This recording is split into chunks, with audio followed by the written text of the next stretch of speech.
My name is John Lynch. I'm Deputy Dean for Research in the Faculty of Health and Medical Sciences at the University of Adelaide, and I'm sitting in the chair for Andrew Zanatino, who unfortunately couldn't be with us today.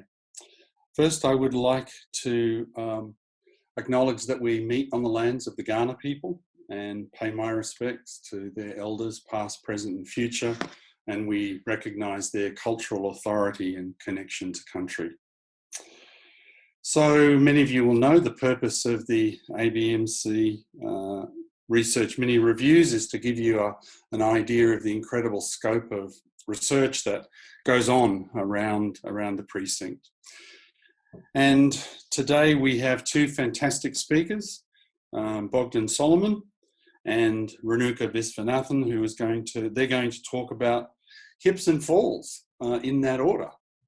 I would just remind you that questions, you can use the Q&A function at the bottom of your Zoom screen, and then I'll be able to see those as the questions arise. So first, let me introduce Bogdan. He is a professor in the discipline of orthopaedics and trauma at the University of Adelaide and a clinical academic in the Department of Orthopaedics and Trauma at the RA. His research spans clinical practice, pathology, basic science and bioengineering, and it's particularly focused on translational research. He's a recognised international leader in joint replacement and orthopaedic trauma research. And today he's going to talk about hip pathology at the Centre of Orthopaedics and Trauma Research. So Bogdan, welcome. Thank you very much and take it away. Thank you, John. So the hip at the Centre of Orthopaedic and Trauma Research at the University of Adelaide and Royal Adelaide Hospital comprises of multiple groups that work together to improve the diagnosis and management of orthopaedic patients. A non-exclusive list of these groups include clinical academics, biologists, biomechanical engineers, imaging specialists, and trial specialists. Majority of hip pathology ends up in osteoarthritis of the hip, and the treatment of end-stage arthritis of the hip is a total hip replacement. And millions of joint replacements that are performed annually, and the number is increasing. In Australia, this growth is expected to be one of the highest in the world, and it is expected to rise more than 200% in the next 10 years. A tremendous amount of patients will undergo hip replacement. What do we do to prevent arthritis and to treat it better?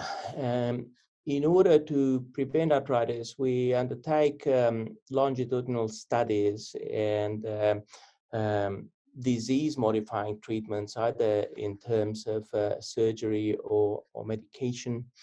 And with respect to improving the outcomes of hip replacement and revision hip replacement, we attempt to improve the technology associated with these procedures.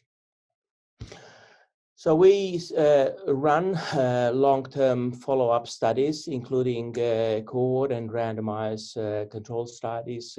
We undertake anatomical studies to better understand surgical approaches and improve approaches to match the advancements in technology. We undertake a lot of imaging studies to investigate bone reaction to implants, as well as measure migration or stability of implants, because it is very important in the survivorship of those implants. We undertake activity monitoring by getting patients to wear activity monitors to assess progression of disease and improvement after surgery. For the same purpose, we do instrumented gait analysis. And we also do a lot of work looking at the biology of bone around metal implants and periprosthetic joint infections. Over the next few slides, I will give you one example on how our research has led to changes in our clinical practice and improved outcomes. Traditionally, migration of implants is measured on plain radiographs by looking at plain radiographs. And as you can see from the examples shown here, various projections of the pelvis will illustrate why this is not a very good method. And studies have shown that the sensitivity of detecting measurements on plain radiographs is quite low. Further improvements to these measurements have been done by introducing computerized methods. But most of those computerized methods, an example of which is EBRA, is also relying on having the patient being positioned in the same, consistently in the same position, such that the method are not affected by various tilts in the pelvis. Computerized methods that do not use internally placed markers have a sensitivity about 1 millimeter, an accuracy of measurements of displacement of about 1 millimeter. For this purpose, further methods in the sense of radiostereometric analysis have been introduced. This method relies on introducing small markers, and you can see on the images on the right, into the bones, and then taking stereographic X-rays over calibration cages, which allows us to establish the spatial coordinates of the markers and then establish the center of the rigid body defined by those markers. And this allows us to improve the accuracy of assessment of the migration of a certain implant. Radiostereometric analysis is today the gold standard to measure implant stability. It is highly accurate to 0.08 of a millimeter for translation. This has significant benefits, mainly by reducing the sample size required to establish benefits of a certain technique. Unfortunately, in Australia, we are the only center that has this technology. Clearly, more centers will have it. We will be able to improve practice in hip replacements much quicker. Introduction of new technology is recommended to be done in a stepwise introduction, as illustrated by this slide, and promulgated especially by two of our Swedish colleagues, Henrik Markau and Johan Karholm, who have done a lot of work to develop and promote joint replacement registries and RSI. What is a successful implant? Well, a successful implant is one that is defined as one that has a less than 5% revision at 10 years. A successful implant is dependent on multiple factors related to the implant, to the patient's surgical factors. The initial stability of an implant was demonstrated to be particularly important. It was shown to be a predictor for long-term survivorship of these implants, of the prosthesis. And its measurement has been recommended in a stepwise introduction of new implants. By comparing the early migration in RSA studies with survival statistics of the same implants over longer term outcomes, the Leiden group in the Netherlands have defined these limits for the mean 2-year migration. The method has many limitations, but today is the best that we have, and therefore we guide an implant as a successful implant if its migration is less than 0.2 millimeters at 2 years as an acceptable risk of loosening in the future. One that migrates between 0.2 and 1 millimeter is at risk at loosening in the future. And one that migrates more than 1 millimeter at 2 years has an unacceptable risk of loosening in the future. How about revisions? How do they do, and how are they defined as good? Well, the Australian Joint Replacement Registry has shown that the re-revision rate for revision surgery is much higher than from primary, and it's actually very high. At 10 years, almost 40% of revision hip replacement have failed. The majority of this occur in the early phase, and the latest report showed that at 2 years, 10% are failing. Achieving cup stability is much more difficult in revision conditions due to multiple factors. One of the most important one is the pre-existence of large bone defects, as illustrated in the X-ray and shown in this slide. How does the migration of implants correlate with loosening? The literature is pretty scarce on the subject. Logic suggests that limits described for primaries should apply for revision. There's no reason to believe that early stability of revision cups is less important than that of primary cups, in spite of the difficulty in achieving this stability.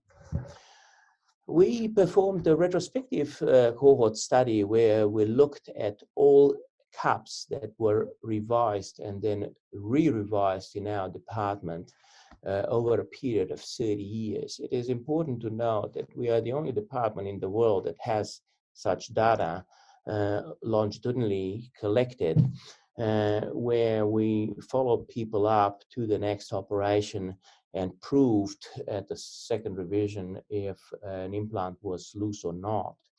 And by using, because the study was retrospective and we didn't have the RSA technology then, we used the second best option, EBRA, to measure cup migration. This slide illustrates and summarizes the migration over time of the cups that were found not to be loose at revision surgery in a black line. We can compare them with those that were found to be loose at revision surgery, which are illustrated in gray lines. And the difference is quite obvious. We have shown that more than 1 millimeter of proximal translation at 2 years predicts future loosening in 80% of cases, and that migration of over 3 millimeters in the proximal direction or 5 degrees of sagittal rotation at any time point is diagnostic of a loose implant. I'm going to talk to you a little bit about the reconstructions of Paprosky III acetabular defects, which are the most severe acetabular defects that we can encounter at revision surgery. Many surgical techniques to treat these defects have been described, including structural allografts, custom implants, name it, and it's been tried. However, based on the analysis of measurements from standard radiographs, good early results have been reported after many techniques. However, long-term results are not good, with high rates of loosening due to aseptic loosening. And when I say high rates, I'm talking in the range of 30–40%. Currently, most promising results for the reconstructions of these defects are reported with trabecular metal implants.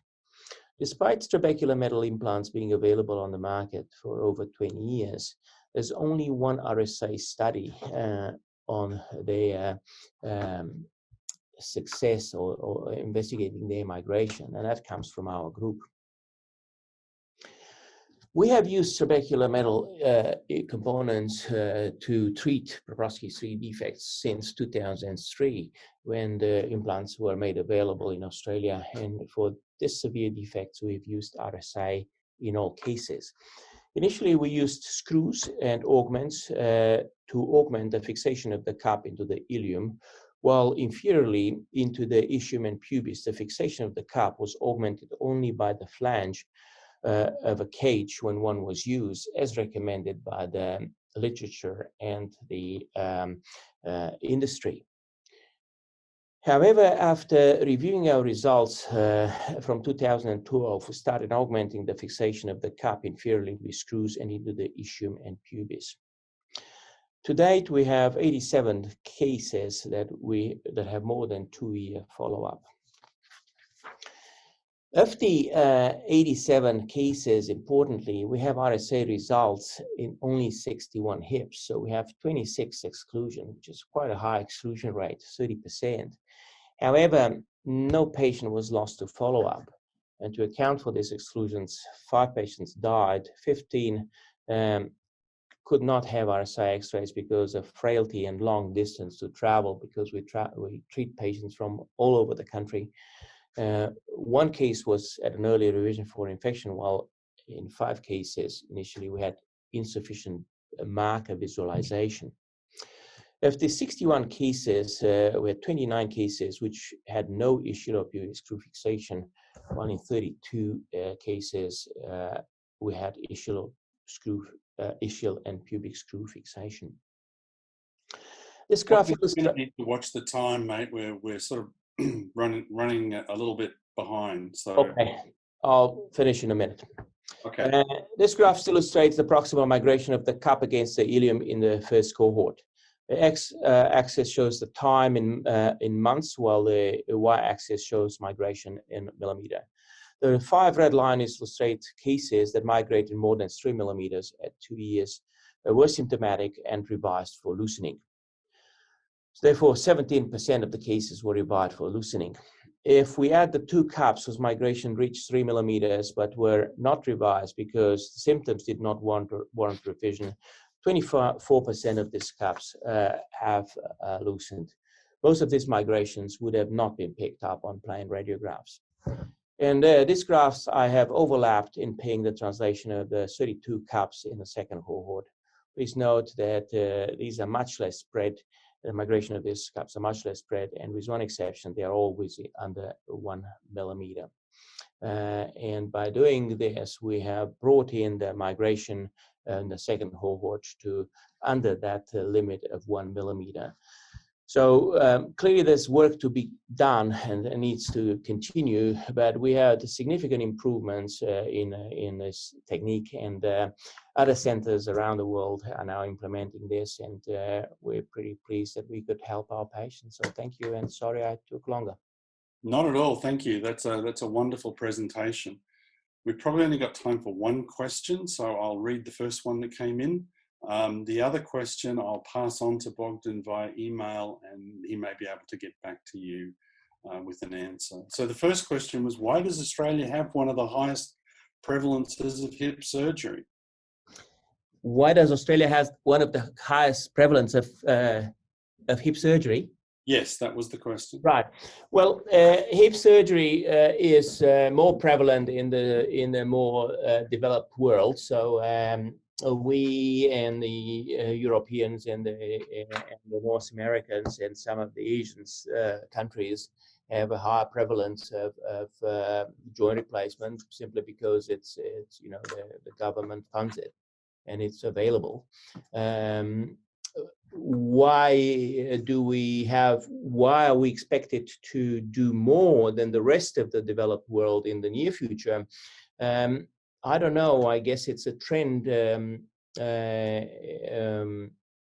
is where the industry will have a lot to say, and perhaps the funding of our medical system is equally important. Indeed. So thank you very much, Bogdan. We might move on to the second presentation, and while Renuka shares her screen, I will introduce Professor Renuka Visvanathan. She is the Clinical Director of the Aged and Extended Care Services at Queen Elizabeth Hospital. She's also the Director of the Adelaide Geriatrics Training and Research with Aged Care, GTRAC Centre, which includes innovative partnerships with the University of Adelaide and Resthaven. And she is the lead, the CIA, on an NHMRC Centre of Research Excellence in Frailty and Ageing. And that's a global network that is interested in research to improve clinical care for older people. So thank you very much, Renuka. Let's go. Thank you, Professor Lynch, for that kind introduction, and definitely many thanks to the organizing committee for allowing us to present some of our work here today. So The GTRAC Center, or the Adelaide Geriatrics Training and Research with Aged Care Center, is part of the NHMRC Center of Research Excellence in Frailty and Healthy Aging. And so our theme in the CRE is focused on geriatrics and gerontology research, which is that we're very much interested in finding better ways to manage geriatric syndromes. And geriatric syndromes include things like falls, fractures, frailty, dementia, and so on and so forth.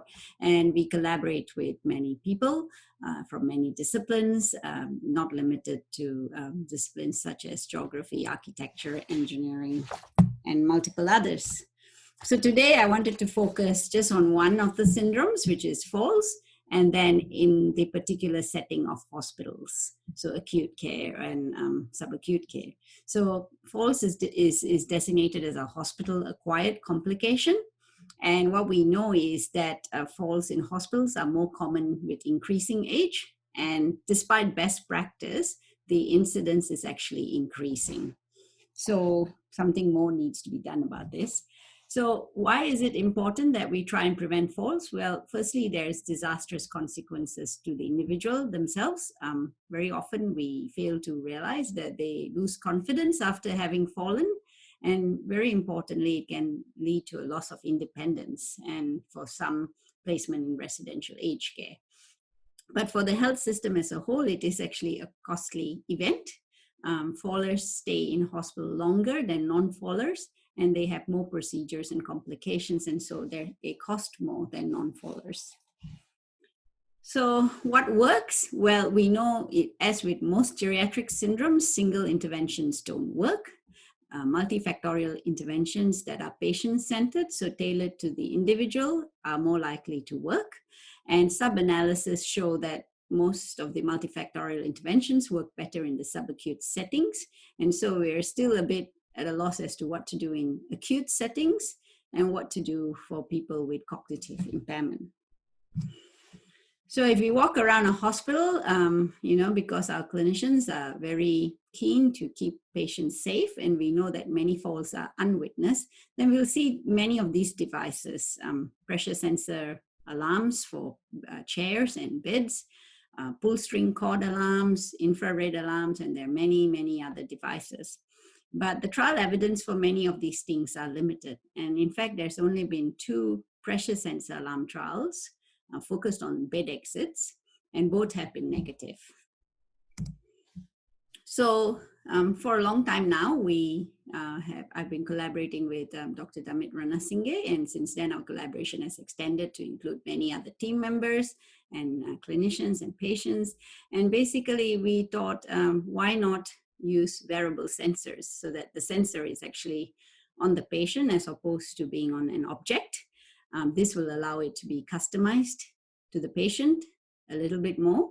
And we should then be able to monitor multiple patients in multiple settings and for multiple parameters. And hopefully the sensors would be low cost and so disposable for the hospital setting. So after a long time and as part of our research, we finally came up with this system. So basically this is the sensor, and it consists of an accelerometer and gyroscope. And for anyone who's more technologically gifted than me, please pardon me if I don't describe this in exactly the correct way, but basically it's a Bluetooth sensor. And then here with the battery, and it's a long life battery, you put it into a casing. And the purpose of the casing is to actually protect the sensor from being pulled apart by patients, especially those patients with cognitive impairment. So, and the color coding here and the shape of the sensor allows nursing staff to know how to put it into the pocket. So it needs to be orientated in a certain way for it to work best. So then the sensor needs to be registered so that, we actually connect that sensor to the individual patient. And then the system's activated. So then this is, ideally it would have been excellent if we could have a wearable patch, but for the current moment, what we did was we took a t-shirt and we put in a pocket. We customized the t-shirt with a pocket, and then what we do is we place the sensor in that pocket so that the sensor is located over the sternum. The nurses carry a handheld device, so phone basically, and on that device there's an app where they can select the walking aids that the patient uses, and the risk circumstances for the patient. So for example, if a nurse wants to know when a patient is getting out of a chair, then they can actually select that risk. And two things happen once the risk is completed. One is a bedside poster is printed, so you can see here that this person's at risk and supervision is required if they sit to stand, and be it daytime or nighttime. And the second thing is the alarms are activated. So the sensor sends information to a reader, which we have placed in over the bed, over the chair, and it exits and entry to wet areas. And when the event is detected, such as this, sitting to standing by the algorithms, an alert is triggered through the handheld device that nurses carry, and nurses can choose either to receive a buzz or a vibration. It's their choice, so they can customize it according to what they would like. And hopefully, if all works well, they're able to intervene and provide supervision prior to a fall occurring.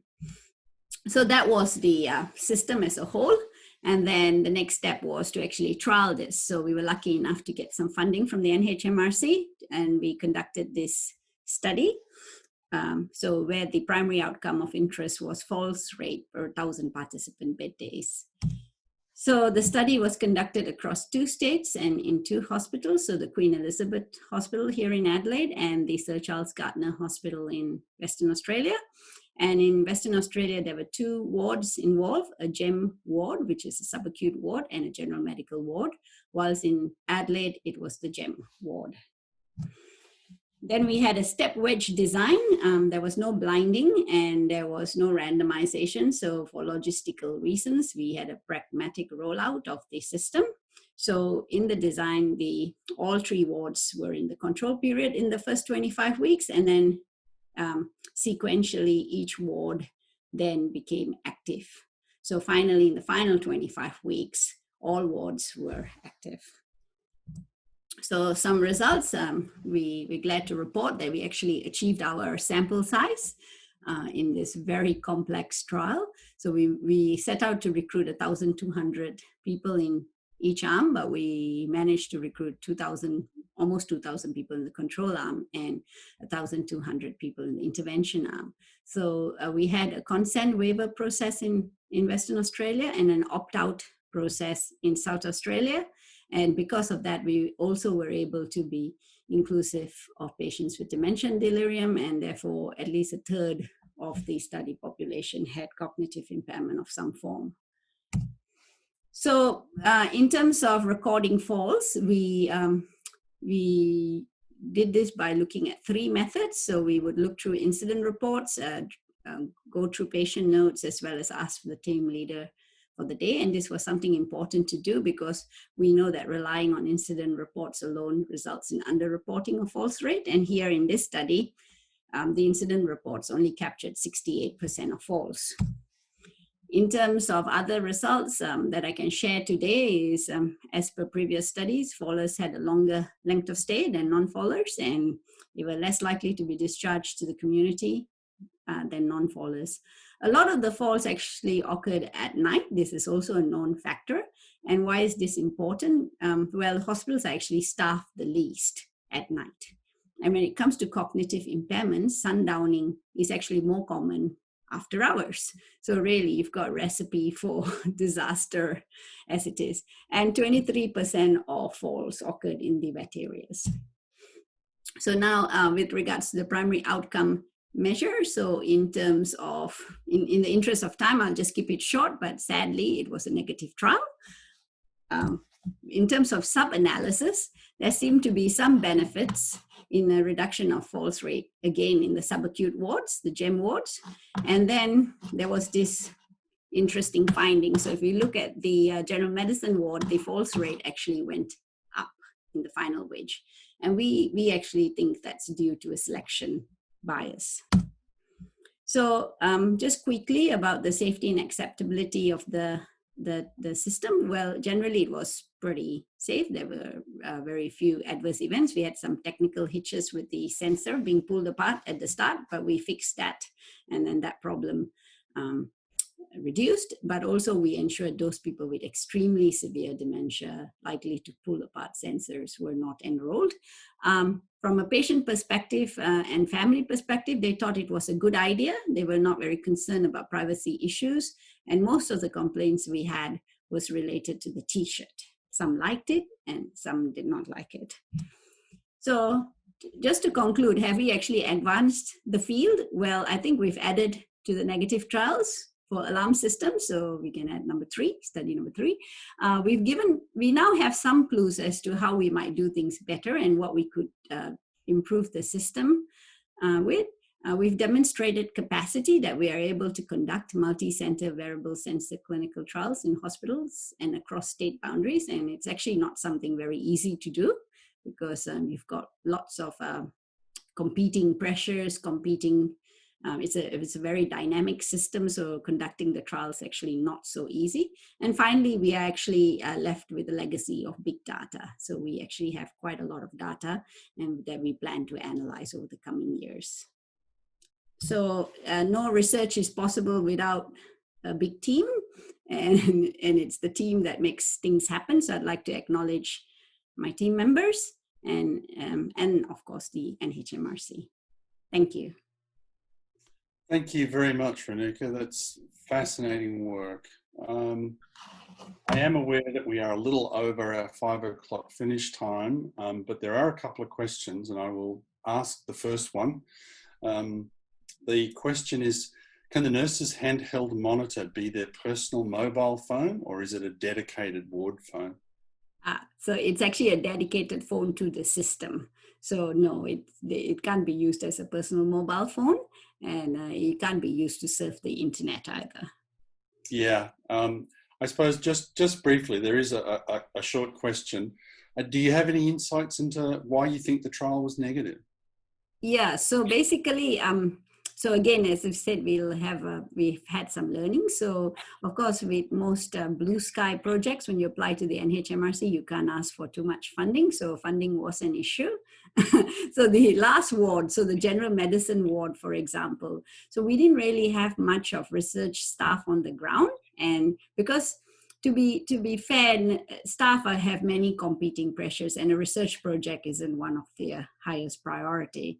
So where it worked well is when the research staff were able to ensure people were enrolled and so on and so forth. And what normally happens if you don't have people on the ground is staff will naturally have a tendency towards enrolling who they think is most at risk.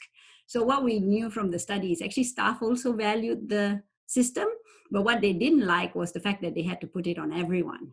So what they were telling us was that they would like to put it on who they think were most at risk. Yeah. Yeah, and hence the selection bias with the acute ward. All right, well, thank you. We are 5 minutes over our ending time. I would just like to thank both speakers very much for 2 fascinating presentations that have informed us about even more scope of the research going on in the Biomed precinct. So we will end it there, and the tape of this, the recording, will be available on the website. So thank you all for participating, and we'll look forward to perhaps seeing you again for the next one of the ABMC mini research reviews.